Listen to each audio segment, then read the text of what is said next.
Hello अस्सलाम वालेकुम viewer, कैसे हैं आप? उम्मीद है कि ठीक ठाक होंगे। तो आज का हमारा टॉपिक है सोशल इश्यूज़ ऑफ पाकिस्तान। कि पाकिस्तान में सोशल इश्यूज़ क्या क्या हैं।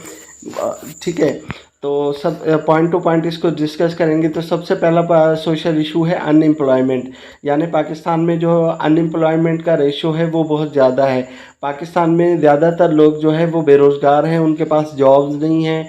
और अगर किसी के पास रोज़गार है तो उस पर क्या है कि डिपेंडेंट लोग ज़्यादा हैं। अगर घर में एक फ़र्द काम कर रहा है तो 4 फ़र्द उस पर डिपेंड कर रहे हैं। तो इसी वजह से भी जो है वो पर कैपिटा इनकम ज़्यादा हो जाती है। उसके बाद दूसरा है पॉइंट है पावर्टी। यानी पाकिस्तान में गुर्बत की सबसे बड़ी वजह यह है कि पाकिस्तान में जो रिसोर्सेज की डिस्ट्रीब्यूशन है वो इक्वल नहीं है। कुछ लोग बहुत ज़्यादा अमीर हैं, उनके पास बहुत ज़्यादा वसाइल हैं, वो तमाम वसाइल पर काबिज़ हैं। और कुछ लोगों के हाथ बिल्कुल खाली हैं, उनके पास वसाइल नहीं है, उनके पास रिसोर्सेज नहीं है, उनके पास जॉब्स नहीं है।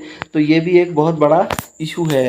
तो तीसरा पॉइंट है पाकिस्तान में लो लिटरेसी रेट। यानी पाकिस्तान वो दुनिया का वाहिद मुल्क है जहाँ पर इतनी बड़ी तादाद में जो है बच्चे वो स्कूलों से बाहर हैं। ठीक है, तो पाकिस्तान में आज की भी अगर देखा जाए तो मुश्किल से 50% पाकिस्तानी बच्चे ही स्कूलों में हैं, जबकि 50% बच्चे जो हैं वो स्कूलों से बाहर हैं।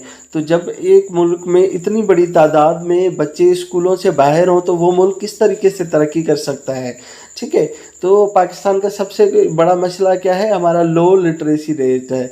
ठीक है, उसके बाद नेक्स्ट पॉइंट है ओवर पॉपुलेशन। पाकिस्तान की आबादी जो है वो दिन ब दिन बढ़ रही है। हमारी जो जीडीपी की ग्रोथ है वो उतनी स्पीड से नहीं हो रही। इस वजह से क्या हो रहा है कि हमारे पास जो है वो लाखों लोग हर साल जो है वो बेरोज़गार हो रहे हैं।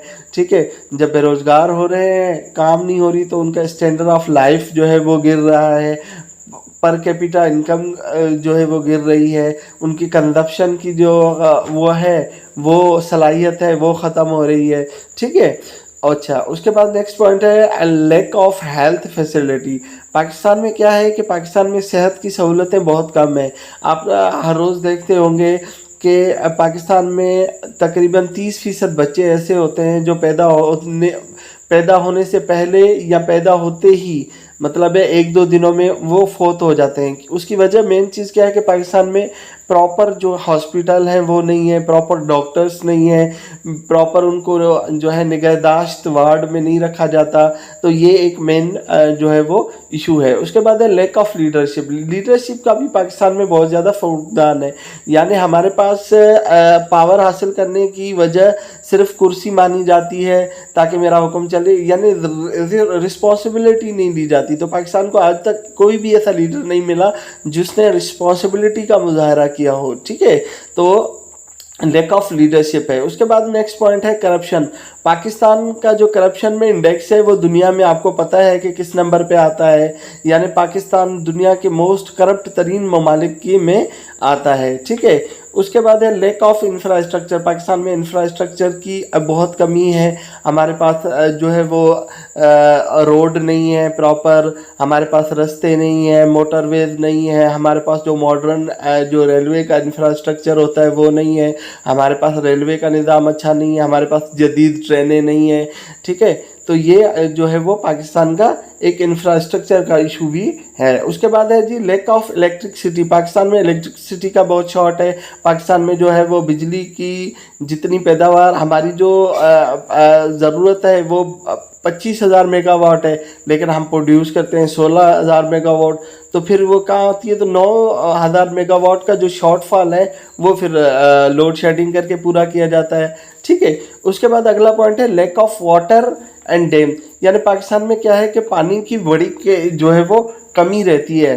ठीक है, पाकिस्तान में आधे इलाके पाकिस्तान के ऐसे हैं जो खुश्क पड़े हुए हैं, आधे इलाके ऐसे हैं जो सैलाब में डूब रहे हैं।